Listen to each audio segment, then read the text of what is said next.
கோவை வால்பாறை நகராட்சியில் 80 கோடி ரூபாய் அளவிற்கு ஊழல் செய்துள்ள நகராட்சி தலைவர் அழகு சுந்தரவள்ளி மற்றும் அதிகாரிகள் மீது நடவடிக்கை எடுக்க கோரி சமூக ஆர்வலர் ஒருவர் கோவை லஞ்ச ஒழிப்பு மற்றும் ஊழல் தடுப்பு போலீஸ் புகார் அளித்துள்ளார். கோவை மாவட்டம் வால்பாறை தாலுகாவை சேர்ந்தவர் மணிவண்ணன்.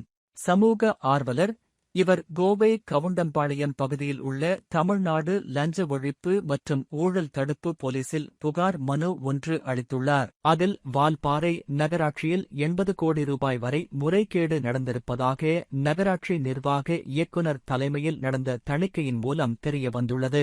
அதன்படி வால்பாறை நகராட்சியில் மட்டும் 80 கோடி ரூபாய் அளவில் மோசடியில் ஈடுபட்ட நகராட்சி நகர் மன்ற தலைவர் அழகு சுந்தரவள்ளி மற்றும் ஊழல் நடந்த காலங்களில் பணியாற்றிய ஆணையாளர்கள், பொறியாளர்கள், உதவி மன்ற தலைவர்கள் போன்றோர் மீதும் நடவடிக்கை எடுக்க வேண்டும் என தெரிவித்துள்ளார். மேலும் இதுகுறித்து வால்பாறை நகராட்சி ஆணையருக்கு புகார் அளித்தும் இதுவரை எந்த நடவடிக்கையும் எடுக்கவில்லை.